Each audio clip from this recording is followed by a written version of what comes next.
Hello aspirants, कैसे हैं आप लोग। उम्मीद करता हूं कि आप सब अच्छे होंगे, घर पर होंगे और स्वस्थ होंगे। मैं अतुल तिवारी आप सबका अर्थ सिविल सर्विसेज क्लासेस में स्वागत करता हूं।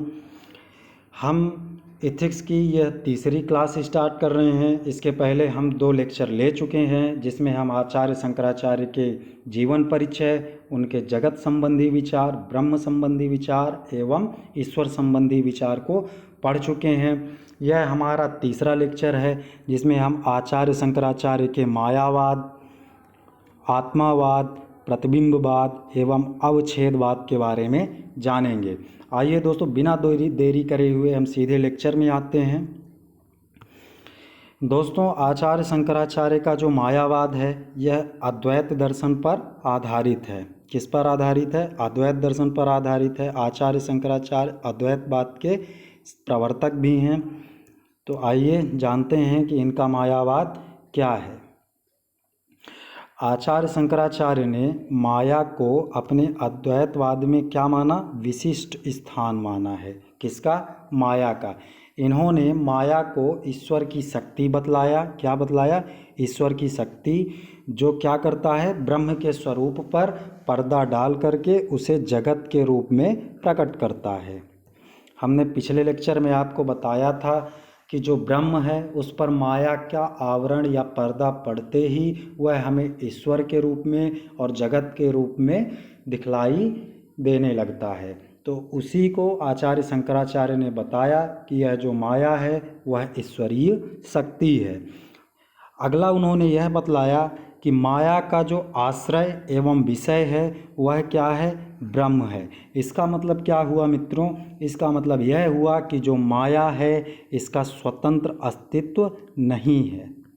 यह स्वतंत्र नहीं है, इसका आश्रय एवं विषय ब्रह्म है। जब यह ब्रह्म पर आश्रित होती है तो यह क्या करती है? प्रपंचात्मक जगत की रचना करती है। फिर इन्होंने माया के बारे में यह कहा कि जो माया है वह अनादि है, अर्थात इसका अस्तित्व कब से है इसके बारे में कुछ भी ज्ञात नहीं है, किंतु यह अनंत नहीं है। क्या कहा इन्होंने? कि जो माया है वह अनादि है, यानी कि इसका उद्भव कब हुआ इसके बारे में कोई ज्ञान नहीं है, किंतु यह सीमित है, अनंत नहीं है। जैसे ही हमें ब्रह्म ज्ञान की प्राप्ति होती है माया का आवरण हट जाता है, अर्थात माया बाधित हो सकती है। आगे इन्होंने माया के बारे में यह बतलाया कि जो माया है इसकी 2 शक्तियाँ हैं। वह 2 शक्तियाँ क्या हैं? आवरण है और विक्षेप है। आवरण का अर्थ क्या होता है दोस्तों? कि किसी वस्तु का ढकना या छिपना। अगर वह वस्तु किसी अन्य चीज़ों से ढक जाती है, छिप जाती है, तो वह क्या कहलाता है? आवरण कहलाता है। जैसे माया क्या करती है? ब्रह्म के स्वरूप को आवृत कर देती है, यानी कि ढक लेती है और हमें ब्रह्म का ज्ञान नहीं हो पाता है। और दूसरी शक्ति इसकी क्या है? विक्षेप है, जिससे वह जो हमारी दूसरी वस्तु होती है उस पर यह क्या हो जाती है? आरोपित हो के अन्य वस्तु के रूप में दिखलाई देने लगती है। क्या करने लगती है? अन्य वस्तु के रूप में दिखलाई देने लगती है। जो वास्तविक वस्तु होती है वह हमें नहीं दिखाई देती, वह विलोपित हो जाती है। जैसे ब्रह्म पर क्या होता है? माया का पर्दा पड़ता है, और जैसे ही माया का पर्दा पड़ा वह हमें क्या दिखने लगा? मिथ्या जगत के रूप में दिखलाई देने लगा। तो इस तरह इन्होंने बताया कि माया की 2 शक्तियां हैं, जिससे यह क्या करती है? ब्रह्म को प्रभावित करती। ब्रह्म हालांकि प्रभावित नहीं होता है, ब्रह्म पर पर्दा डालती है और जीव को प्रभावित करती है। फिर इन्होंने बतलाया कि माया जो है वह क्या है? भाव रूप है। भाव रूप कैसे है? क्योंकि जो हमारा जगत है, जो हमारे ईश्वर हैं, इसको हम कैसे जान पाते हैं? अनुभूतियों के द्वारा ही तो जान पाते हैं। और अनुभूतियाँ क्या है? भाव है। बिना भावनाओं के हम इस जगत का अनुभव नहीं कर सकते हैं, बिना भाव के हम ईश्वर का अनुभव नहीं कर सकते हैं। इसलिए इन्होंने, आचार्य शंकराचार्य ने माया को क्या बतलाया? कि जो माया है वह क्या है? भाव रूप है। ठीक है दोस्तों। फिर इन्होंने बताया कि जो माया है वह क्या है? सत असत विलक्षण एवं अनिवर्चनीय है। क्या है? सत असत एवं अनिवर्चनीय है।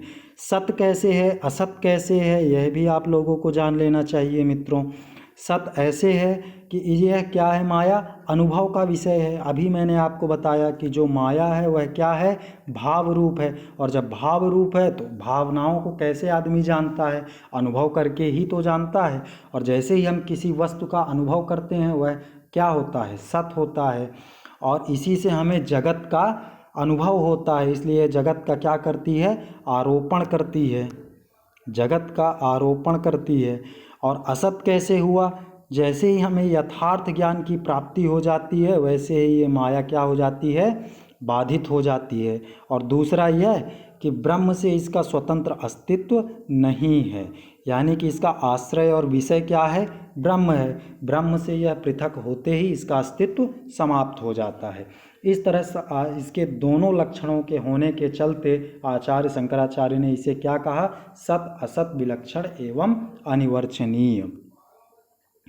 ये आपको डायरेक्ट पॉइंट लिखना है 5 मार्क्स के क्वेश्चन में। इसके बारे में आपको नहीं बताना है कि यह सत कैसे है, असत कैसे है।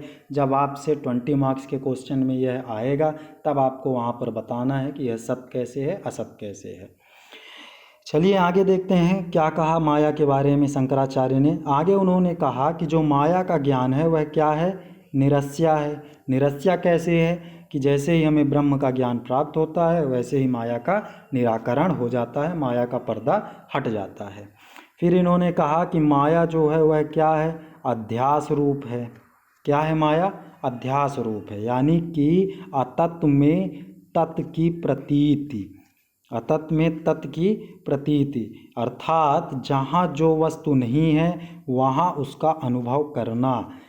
जहाँ जो वस्तु नहीं है वहाँ उसका अनुभव करना ही क्या कहलाता है, अध्यास कहलाता है। जैसे जगत जो है, तो आचार्य शंकराचार्य ने यह कहा कि जो जगत है वह मिथ्या है, प्रपंचात्मक है, वह वास्तव में नहीं है। एक ही परम सत्ता है और वह परम सत्ता क्या है, ब्रह्म है। ब्रह्म पर माया का आवरण पड़ने से यह जगत जो है तो हमें अनुभव, जगत का हमें अनुभव होता है। इसलिए यह कहा गया कि जो माया है वह अध्यास रूप है। जिस वस्तु का कोई अस्तित्व ही नहीं है उस वस्तु का यह हमें क्या करवाती है, अनुभव करवाती है। ठीक है दोस्तों, तो माया के बारे में आप ऐसे डायरेक्ट लिखिए कि माया भाव रूप है, सत असत विलक्षण एवं अनिवर्चनीय है। माया का ज्ञान कैसा है, निरस्या है, यह अध्यास रूप है, इसकी 2 शक्तियाँ हैं। आपको सीधे लिखना है जब आपसे 5 मार्क्स के क्वेश्चन में यह प्रश्न आएगा। अदरवाइज अगर आपको 20 मार्क्स का आता है तो वहाँ आप इसको एलोबरेट करिए। चलिए आगे देखते हैं माया के बारे में इन्होंने और क्या कहा। इसके बाद इन्होंने माया को यह कहा कि जो माया है वह क्या है, विवर्त मात्र है और इसकी व्यावहारिक सत्ता है। कल जब हम पढ़ रहे थे कल जब हम पढ़ रहे थे आचार्य शंकराचार्य का दर्शन, कौन सा दर्शन पढ़ रहे थे दोस्तों, ईश्वरवाद और ब्रह्मवाद। तो वहाँ पर मैंने आपको बताया था 3 प्रकार की सत्ताएं होती हैं। उन 3 प्रकार की सत्ताओं में एक सत्ता कौन सी थी, व्यावहारिक सत्ता थी, और 2 अन्य सत्ताएं प्रतिभासिक और परमार्थिक थी। तो जो हमारा माया है वह किस सत्ता में आता है, व्यवहारिक सत्ता में आता है। व्यवहार का मतलब क्या है कि व्यवहार में यह हमें दिखलाई देता है, लेकिन जैसे ही हमें वास्तविक ज्ञान की प्राप्ति होती है यह हमारे ब्रह्म ज्ञान के द्वारा क्या हो जाता है, विलोपित हो जाता है। इसलिए इसे क्या कहा है आचार्य शंकर ने कि यह विवर्त मात्र है। विवर्त मात्र क्या कहलाता है कि जो कार्य कारण होता है, जो कार्य होता है वह कारण का आभास मात्र होता है, यथार्थ रूपांतरण नहीं। यानी कि यह यथार्थ नहीं है, केवल यह कारण का क्या है, आभास है, केवल यह हमें प्रतीत होता है। वास्तव में यह यथार्थ रूप से रूपांतरित नहीं होता है। जैसे जो चीज़ें हमें रूपांतरित होते हुए दिखलाई देती है वह किस कारण दिखलाई देती हैं, माया के विवर्त के कारण हमें रूपांतरित होती हुई दिखाई देती हैं। वह यथार्थ रूपांतरण नहीं है, क्योंकि एकमात्र सत्ता जो है वह क्या है, ब्रह्म है। आचार्य जो शंकर हैं इनके दर्शन में माया और अविद्या को क्या माना गया है, समानार्थक माना गया है। इन्होंने माया और अविद्या को एक ही सिक्के के दो पहलू बतलाए हैं। यानी कि जो आवरण है उसे इन्होंने माया कहा और जो विक्षेप है उसे अविद्या कहा। आवरण और विक्षेप दो शक्तियाँ माया की मैंने आपको अभी बतलाया है। तो उन्हीं दो शक्तियों में आवरण और विक्षेप को क्रमशः माया और अविद्या इन्होंने कहा है।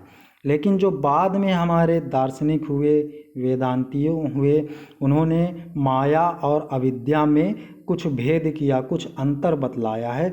वह अंतर क्या है उसे जान लीजिए। हो सकता है कि 5 मार्क्स के क्वेश्चन में माया और अविद्या के बीच अंतर आ जाए, तो उसे आप 5 पॉइंट्स के बताकर अपने फुल मार्क्स प्राप्त कर सकते हैं। तो इन्होंने माया के बारे में क्या बतलाया, जो बाद के वेदांती हुए उन्होंने बतलाया कि जो माया है वह कैसी है, भावात्मक है, यानी कि इसे अनुभूतियों के द्वारा जाना जा सकता है। वहीं जो अविद्या है वह क्या है, निषेधात्मक है। निषेधात्मक कहने का अर्थ यह है कि यह अज्ञान है। क्या है, अज्ञान है, यानी कि यह जीवों को प्रभावित करती है, जीवों में अज्ञानता होती है, इसलिए इसे हम क्या कहते हैं, निषेधात्मक कहते हैं। अब अविद्या तो सकारात्मक हो नहीं सकती, इसलिए यह क्या है, निषेधात्मक है। और माया कैसी है, भावात्मक है, इसको हम अनुभूतियों के द्वारा जान पाते हैं। फिर जो माया है वह किसे प्रभावित करती है, ईश्वर को प्रभावित करती है, और अविद्या जीवों को प्रभावित करती है। नेक्स्ट पॉइंट में आप बताएंगे कि यह ज्ञान के द्वारा नष्ट नहीं होती। जो हमारी माया है यह ज्ञान प्राप्ति के बाद भी अनुभव योग्य रहती है, क्योंकि बहुत से ज्ञानी होते हैं लेकिन फिर भी इस जगत का अनुभव होता है। और अविद्या का हम ज्ञान के द्वारा नाश कर सकते हैं, इसका नष्ट किया जा सकता है। फिर इन्होंने यह बतलाया जो हमारे 3 गुण हैं, सत्व रज तम, उनमें से जो सत्व गुण है वह किस में प्रमुख रहता है, माया में रहता है। और जो तमो गुण है, अंधकार का है, वह किस में प्रमुख रहता है, अविद्या में रहता है। तो ये आपको 5 पॉइंट माया और अविद्या के बारे में बतलाना है, और सीधे आपको ऐसे ही पॉइंट वाइज लिखना है, इससे ज़्यादा आपको कुछ भी नहीं लिखना है। आपकी 50 शब्द की शब्द सीमा है। चलिए आगे देखते हैं। तो यह आपका मायावाद के बारे में इतना ही है दोस्तों। हालांकि मायावाद के बारे में आप जितना लिखें उतना कम है, लेकिन आपको शब्द सीमा का भी ध्यान रखना है, इसलिए हमने आपको केवल पॉइंट टू पॉइंट बतलाया है, और जो चीज़ें समझाने योग्य थी उसको भी समझाया है। अब आगे जो इनका 5वां दर्शन है, 5वां विचार है आत्मा के संबंध में, उसके बारे में जान लेते हैं कि इन्होंने आत्मा के संबंध में क्या कहा है। दोस्तों, आचार्य शंकराचार्य अद्वैतवाद के प्रवर्तक हैं, और जब यह अद्वैतवाद के प्रवर्तक हैं तो इन्होंने आत्मा के संबंध में क्या कहा कि जो परम सत्ता है वह क्या है, एक ही है। वह क्या है, ब्रह्म है, या वह आत्मा है। या तो उसे हम ब्रह्म कह सकते हैं या आत्मा कह सकते हैं, यही एकमात्र परम सत्ता है। शंकर ने आत्मा को आगे क्या कहा कि यह जो आत्मा है वह क्या है, स्वयं सिद्ध है, यानी कि इसे सिद्ध करने के लिए किसी अन्य ज्ञान की आवश्यकता नहीं होती है। यह अपने आप में ही अकाट्य है, जिसका खंडन नहीं हो सकता है। आगे इन्होंने क्या कहा कि जो ब्रह्म है और आत्मा है वह क्या है, एक ही सत्ता के 2 नाम हैं, यह आपको बतला दिया। और अज्ञानता के कारण जो व्यक्ति होता है वह क्या कर पाता है, इन दोनों में अंतर कर पाता है। वह आत्मा को अलग मान बैठता है और ब्रह्म को अलग मानता है, जबकि वास्तव में यह दोनों क्या हैं, एक ही हैं। जो हमारे उपनिषद हैं वह भी क्या करते हैं, आत्मा और ब्रह्म की अभिन्नता को स्वीकार करते हैं। उपनिषद में क्या कहा गया है, आत्मा और ब्रह्म जो है वह एक है, इन दोनों में कोई अंतर नहीं है। ये उपनिषद के 2 प्रसिद्ध वाक्य हैं। इसके अलावा 2 और वाक्य हैं जो प्रसिद्ध हैं आत्मा के संबंध में। यहाँ 2 वाक्य हैं जिनका उल्लेख किया गया है, इसका आप अपने आंसर राइटिंग में भी उल्लेख करेंगे। पहला वाक्य जो है, तत् त्वम असि, इसका मतलब क्या हुआ दोस्तों कि तत् वह जिसे आप ढूंढ रहे हैं, त्वम असि, त्वम का मतलब क्या होता है, वह तुम ही हो, वह तुम में ही है। वह जो अनंत की आप क्या कर रहे हैं, खोज कर रहे हैं, वह कुछ और नहीं बल्कि वह आप ही हैं। ठीक है, तो यह क्या, इसका अर्थ क्या हुआ कि आपके ही अंदर परम ब्रह्म का निवास है, आपकी आत्मा ही जो है परम सत्ता है। इसके लिए उपनिषदों में क्या प्रसिद्ध उपवाक्य है, तत्त्वम् असि। इसके बाद जो अगला प्रसिद्ध उपवाक्य है वह क्या है, अहम ब्रह्मास्मि, अर्थात मैं ही ब्रह्म हूँ, मैं ही परम ईश्वर हूँ। यानी कि सभी जो जीव हैं उनमें एक ही ईश्वर का निवास है, सभी में ईश्वर का अंश पाया जाता है और वह क्या है, ब्रह्म है। तो इन दोनों प्रसिद्ध वाक्यों को आपको अपने आंसर में लिखना है, ठीक है। और ये जो दोनों कथन है वह क्या करते हैं, ब्रह्म और आत्मा की एकता का संदेश देते हैं। जब आपसे क्वेश्चन आ जाए कि ब्रह्म और आत्मा की एकता के बारे में आचार्य शंकराचार्य के विचार को लिखिए, तो उसमें आप इन दोनों प्रसिद्ध उपकथनों को लिख करके अपनी बात को पुष्ट करेंगे। आगे उन्होंने यह कहा कि जो अज्ञानता है, इस अज्ञानता के कारण व्यक्ति जो है तो आत्मा को शरीर और इंद्रिय मान बैठता है। क्या मान बैठता है, शरीर और इंद्रिय। शरीर कैसे मान बैठता है कि यह मेरा हाथ है, मैं लंगड़ा हूँ, मैं बहरा हूँ, यह क्या है, शरीर के अंग हैं, शरीरों को मानने लगता है इंसान, किसके कारण, अज्ञानता के कारण। और इंद्रिय कैसे, जब आप जैसे ही आप कहते हैं कि मैं बहरा हूँ तो इसमें ज्ञान रूपी इंद्रिय का समावेश हो जाता है, यानी कि वह ज्ञानेंद्रिय हो जाता है, कर्मेंद्रिय होते हैं। तो इस तरह से जो अज्ञानता होती है वह क्या होती है, आत्मा को शरीर और इंद्रिय समझने की भूल कर बैठता है, पर वास्तव में आत्मा ही एक ही है, उसमें कोई भेद नहीं है। आचार्य शंकर ने शरीर को क्या कहा, दो प्रकार का बतलाया। आचार्य शंकर ने जो शरीर है उसके दो प्रकार बतलाए, एक स्थूल शरीर और दूसरा सूक्ष्म शरीर। जो स्थूल शरीर होता है वह क्या होता है, मृत्यु के साथ ही नष्ट हो जाता है, जैसे ही मृत्यु आती है स्थूल शरीर का नाश हो जाता है। और जो हमारा सूक्ष्म शरीर होता है वह मृत्यु के बाद भी आत्मा के साथ जीवित रहता है, किसके साथ, आत्मा के साथ।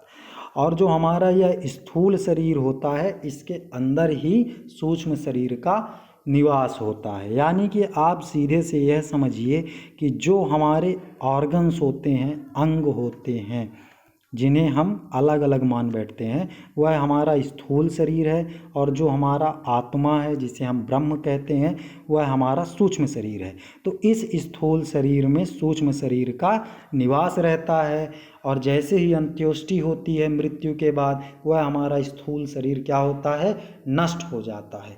लेकिन जो आत्मा रूपी सूक्ष्म शरीर रहता है वह क्या रहता है, जीवित रहता है, उसका नाश नहीं हो सकता है, क्योंकि यह कैसा है, परम सत्य है, परम सत्य है। ठीक है दोस्तों, तो यह आचार्य शंकराचार्य ने किसके बारे में बतलाया, आत्मा के संबंध में बतलाया। अब आगे देखते हैं इन्होंने आत्मा के बारे में और क्या कहा। तो आगे इन्होंने आचार्य शंकराचार्य ने आत्मा को क्या कहा, सच्चिदानंद कहा। सच्चिदानंद के बारे में हमने कल भी बतलाया था, आज भी बतला देता हूँ। जो सच्चिदानंद है वह क्या है, सत है, चित है और आनंद है। यानी कि यह कहने का अर्थ यह हुआ कि जो आत्मा है वह सत्य है, यह चैतन्य रूप है, यानी कि इसमें चेतना भी है, और यह आनंदमयी भी है। इसके अलावा जो अन्य दर्शन है, भारतीय दर्शन है, उसमें आत्मा को अलग अलग रूप से व्याख्यायित किया गया है। इसके बारे में आप जान लें, इसके बारे में आपको लिखना नहीं है, लेकिन आप जान लें कि आत्मा के संबंध में जो हमारे भारतीय दर्शन हैं वह क्या कहते हैं।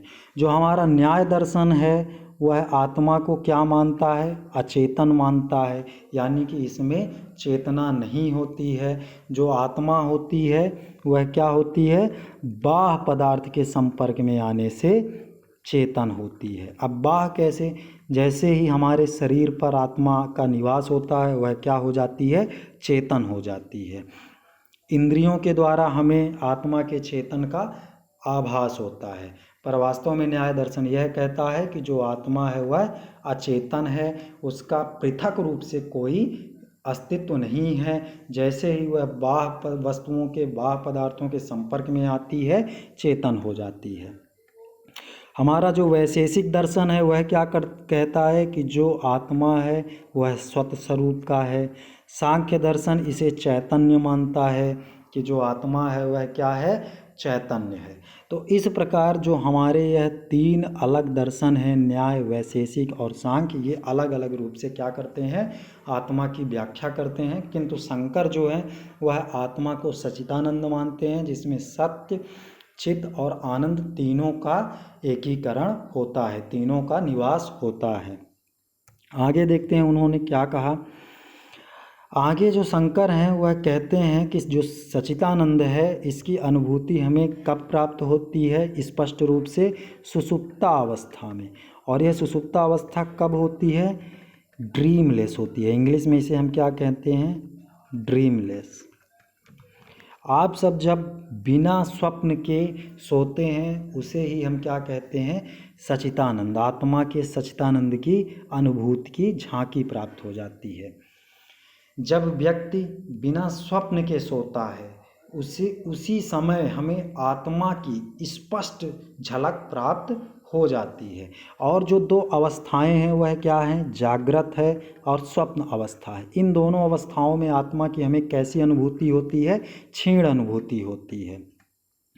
जागृत अवस्था में दोस्तों हम आत्मा का स्पष्ट रूप से अनुभव नहीं कर पाते हैं, क्योंकि जागृत अवस्था में हमें जगत, ईश्वर और अन्य प्रपंचात्मक वस्तुओं का भी अनुभव होता है। वहीं स्वप्न अवस्था में तो आप आत्मा के बारे में जानते हैं। जैसे आप गहरी नींद किसी को बतलाते हैं कि आज मैंने गहरी नींद ली, तो आप यह कैसे बतला पा रहे हैं, आप जागने के बाद ही तो किसी को बता रहे हैं कि मैं आज गहरी नींद सोया। तो इसका अर्थ है कि आप उस समय भी जागृत अवस्था में थे, यानी कि आपको आत्मा की क्षीण अनुभूति हुई है, स्पष्ट अनुभूति नहीं हुई है। अब दोस्तों जो शंकर का आत्मावाद है इसकी कुछ समस्याएं हैं, कुछ सीमाएं भी थीं। वह सीमाएं क्या थीं कि जो आत्मा है और ब्रह्म है, अगर यह एक ही सत्ता है तो फिर यह विभिन्न जीवों में अंतर, मतलब अलग अलग क्यों प्रतीत होता है, उनमें अंतर क्यों पाया जाता है। जो विभिन्न जीव होते हैं उनमें भी तो एकता होनी चाहिए, अगर आत्मा और ब्रह्म एक है तो। जैसे कि कुछ जीव भद्र होते हैं, उनका सभ्य व्यवहार होता है, वहीं जो कुछ जीव होते हैं वह अभद्र होते हैं, असभ्य व्यवहार उनका होता है। ये तो विभिन्न जीवों में हो गया। एक ही जीव में आप मानवों में देखते हैं कि अलग अलग तरह का उनका व्यवहार होता है। किसी व्यक्ति का सौम्य व्यवहार होता है, किसी का उग्र व्यवहार होता है। जबकि आचार्य शंकर ने क्या कहा कि जो आत्मा है और ब्रह्म है वह क्या है, एक ही सत्ता है। तो जब सभी जीवों में एक ही सत्ता है तो फिर उनमें अंतर कैसा। यह विरोधाभास आचार्य शंकर के आत्मावाद में परिलक्षित होता है। इसके निराकरण के लिए आचार्य शंकराचार्य ने उपमा के आधार पर इस समस्या के निदान करने हेतु दो सिद्धांत बतलाए। और वह दो सिद्धांत क्या हैं, प्रतिबिंबवाद है और अवच्छेदवाद है। ये दोनों सिद्धांत महत्वपूर्ण हैं 5 मार्क्स की दृष्टि से और 2 मार्क्स की दृष्टि से। ये 5 और 2 मार्क्स दोनों में आ सकते हैं कि प्रतिबिंबवाद क्या है, अवच्छेदवाद क्या है, व्याख्या करिए। तो ये प्रतिबिंबवाद और अवच्छेदवाद किससे संबंधित है, सबसे पहले तो आप यही बताइए। तो यह आत्मा से संबंधित है, और आत्मा और ब्रह्म की एक सत्ता होने पर जो समस्या उत्पन्न होती है उसके निदान के लिए ये आचार्य शंकर ने प्रतिबिंबवाद और अवच्छेदवाद का सिद्धांत दिया। और यह किस पर आधारित है, उपमा पर आधारित है। उपमा पर कैसे आधारित है, नेक्स्ट स्लाइड में मैं आपको बताता हूँ।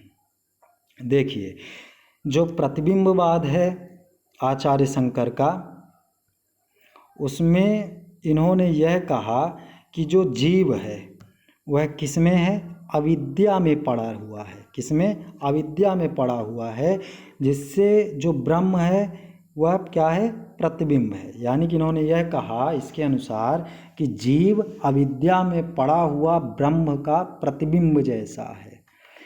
यानी कि जो जीव है वह शरीर और आत्मा में भेद कर पा रहा है, तो यह क्या है, ब्रह्म का प्रतिबिंब है, जिससे वह क्या कर पा रहा है, भेद कर पा रहा है। और यह किस कारण हो रहा है, यह अविद्या के कारण हो रहा है। वहीं हम जगत को भी देखते हैं तो उसमें भी जगत और ब्रह्म में हम अंतर कर पा रहे हैं, जगत की अनुभूति कर पा रहे हैं। तो यह भी क्या है, ब्रह्म का प्रतिबिंब है, ब्रह्म नहीं है। इसके लिए इन्होंने किसकी उपमा दी, जल में पड़े सूर्य और चंद्रमा के प्रतिबिंब की। आप सूर्य, कहीं कहीं सूर्य मिलता है, कहीं कहीं चंद्रमा मिलता है, इसलिए मैंने दोनों को ले लिया है कि सूर्य या चंद्रमा के प्रतिबिंब की उपमा दी। दोस्तों, आप सब जानते हैं कि जो चंद्रमा या सूर्य है, इनमें प्रकाश होता है। चंद्रमा सूर्य के प्रकाश से प्रकाशित होता है और सूर्य में स्वयं का प्रकाश होता है। तो जब यह जल में पड़ते हैं तो ये कैसा होता है, इनमें इनका प्रतिबिंब दिखलाई पड़ता है, रिफ्लेक्शन होता है। तो विभिन्न प्रकार के जो हमारे जल होते हैं, विभिन्न प्रकार के पात्रों में जो जल हमारा पड़ा रहता है, यानी कि किसी पात्र में हमारा जल स्वच्छ है, किसी में गंदा है, धूमिल है। तो जिस प्रकार का हमारा जल होगा उसी प्रकार का हमारा प्रतिबिंब बनेगा। समझ रहे हैं दोस्तों, जैसे हमारा जल होगा वैसे सूर्य और चंद्रमा की प्रतिबिंब बनेगी। अगर हमारा जल स्वच्छ और निर्मल है तो चंद्रमा या सूर्य की जो प्रतिबिंब बनेगी जल पर, वह कैसी होगी, स्पष्ट होगी। और अगर हमारा जल धूमिल है, गंदा है ना, मिट्टी से युक्त है, तो उसका कैसा प्रतिबिंब बनेगा, अस्पष्ट प्रतिबिंब बनेगा। यानी कि जो हमारा जल है वह क्या है, अविद्या है।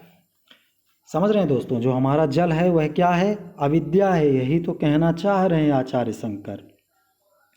इसी प्रकार आगे देखिए, इसी प्रकार व्यक्ति में अविद्या जल के समान है।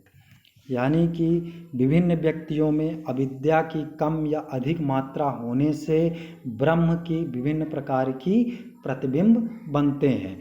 जैसे अगर किसी व्यक्ति में, किसी जीव में अविद्या की मात्रा अधिक है तो उसमें आत्मा का जो प्रतिबिंब बनेगा वह कैसा बनेगा, अपवित्र बनेगा, वह असभ्य होगा, वह अभद्र होगा, जिसमें अविद्या की मात्रा अधिक होगी। वहीं अविद्या की मात्रा जिस जीव में कम होगी उसमें कैसा प्रतिबिंब बनेगा, आत्मा का पवित्र प्रतिबिंब बनेगा। यानी कि वह व्यक्ति सभ्य होगा, उसका व्यवहार सभ्य होगा। तो यह जो हमारा जल है वह किसके समान है, अविद्या के समान है। और जो हमारे सूर्य और चंद्रमा है वह क्या है, ब्रह्म के समान है। तो जैसा जिस व्यक्ति में अविद्या की मात्रा अधिक या कम होगी वैसा हमारा ब्रह्म का प्रतिबिंब हमें दिखलाई देगा अलग अलग जीवों पर। ठीक है दोस्तों, समझ में आया प्रतिबिंबवाद क्या है। यह आप 50 शब्द में बड़े अच्छे से लिख सकते हैं। यह आप पूरा इसी तरह अगर प्रतिबिंब के बाद के बारे में आता है तो आप लिख सकते हैं।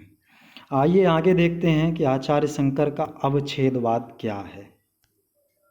अवच्छेदवाद भी आचार्य शंकर का किसके पर आधारित है, उपमा पर आधारित है। वहाँ पर हमने किसकी उपमा दी थी, जल और सूर्य एवं चंद्रमा की। यहाँ पर हम किसकी देंगे उपमा, उसके बारे में जानते हैं। तो इसके अनुसार क्या कहा गया कि जो जीव है उसमें अविद्या रूपी उपाधि से अवच्छिन्न चैतन्य ही है। यानी इसमें क्या कहा गया कि इसके अनुसार जो जीव है वह अविद्या रूपी उपाधि से क्या है, अवच्छिन्न चैतन्य है। क्या है, अवच्छिन्न मतलब छिन्न विछिन्न है, मतलब उसमें एक रूपता नहीं है, पृथक्करण है। उसमें क्या है, पृथक्करण है। और किस कारण, अविद्या, उसमें भी अविद्या था, इसमें भी अविद्या है। इसके स्पष्टीकरण के लिए घटावच्छिन्न आकाश की उपमा दी गई है। घटावच्छिन्न का मतलब क्या है, घटा से आवृत, घटा से आवृत आकाश की उपमा दी गई है। कैसे उपमा दी गई है कि जो हमारा आकाश होता है वह क्या है, एक आप मान लीजिए कि जो हमारा आकाश है वह परम सत्य है, परम सत्ता है। लेकिन जैसे ही उसमें घटाओं का आवरण आता है तो वह हमें कैसा दिखाई देने लगता है, अलग अलग तरीके से दिखाई देने लगता है। जैसे कोई घटाएं काली होती हैं, कुछ भूरे कलर की होती हैं। तो इस प्रकार जो हमारा आकाश है वह कैसे दिखलाई देने लगता है, अवच्छिन्न रूप से दिखलाई देने लगता है। पर जैसे ही घटाएं हटती हैं तो हमें हमारा आकाश एकदम साफ और स्वच्छ दिखलाई देने लगता है। तो यह इन्होंने घटावच्छिन्न का उपमा दी, घटावच्छिन्न की उपाधि दी। आचार्य शंकर ने आत्मा को किसके समान माना, दिक् के समान। दिक् यानी स्पेस, स्पेस के समान एक ही माना है। जिस प्रकार हम अपनी सुविधा की दृष्टि से दिक् को विभिन्न कृत्रिम खंडों में विभक्त कर सकते हैं, उसी प्रकार आत्मा भी एक होते हुए विभिन्न जीवों में अलग अलग प्रतीत होती है। ठीक है दोस्तों, एक मिनट, अलग अलग प्रतीत होती है। यानी कि यहाँ पर आप किसकी उपमा देंगे, किसकी उपाधि दे रहे हैं, अवच्छिन्न आकाश, घटावच्छिन्न आकाश की उपमा दे रहे हैं। यानी कि जो घटाएं हैं वह आकाश पर विभिन्न प्रकार के विभिन्न रूपों को अपरूपित करती है, लेकिन जैसे ही यह घटाएं हटती हैं आकाश अपने वास्तविक रूप पर हमें दिखलाई देने लगता है। तो इस प्रकार आचार्य शंकर ने आत्मावाद में जो उनका विरोधाभास था कि यह विभिन्न जीवों पर, जब यह एक ही है तो अलग अलग जीवों पर अलग अलग क्यों दिखलाई देता है, इसे तो सभी जीवों पर एक ही रूप में दिखाई देना चाहिए। तो इस प्रकार इनके ये दो प्रसिद्ध सिद्धांत थे, प्रतिबिंबवाद और अवच्छेदवाद। आशा करता हूँ दोस्तों कि यह आपको अच्छे से समझ में आया होगा। इस लेक्चर को आप 1 से 2 बार देखिए, अभी आपके पास पर्याप्त समय है। आप जितने अच्छे तरीके से इसको समझेंगे उतने ही अच्छे तरीके से यह आपको समझ में आएगा। आइए आपके इस लेक्चर से संबंधित कुछ क्वेश्चन दे रहे हैं। ये क्वेश्चन आपके स्क्रीन के सामने हैं, इन्हें आप नोट डाउन कर लीजिए, इनको घर पर सॉल्व करने का प्रयास करिए। इसके बाद इन प्रश्नों को सॉल्व करने पर आपको जो भी समस्याएं आ रही हैं वह हमें कमेंट बॉक्स में बतलाइए, इसके बारे में हम आपको बताएंगे। और जल्द ही हम अपना एक ग्रुप क्रिएट कर रहे हैं जिसमें हम आपकी जो मांग है कि PDF प्रोवाइड कराई जाए उसको हम उस ग्रुप के माध्यम से प्रोवाइड करवाएंगे। तब तक आप हमारे वीडियो पर बने रहिए, आपको अगली अपडेट हम वीडियो के माध्यम से ही देते रहेंगे। और दोस्तों, इन सब के लिए आप सबका सहयोग बहुत ही आवश्यक है, इसलिए आप वीडियो को सब्सक्राइब करिए, लाइक करिए और अपने दोस्तों के साथ भी शेयर करिए। और अगर आपको इस लेक्चर में या अन्य लेक्चरों में कुछ कमियां समझ में आती हैं और कुछ सुझाव देना चाहते हैं तो इन सभी सुझावों का स्वागत है। ठीक है दोस्तों, चलिए आज का लेक्चर यहीं पर समाप्त करते हैं। आपका दिन शुभ हो। धन्यवाद।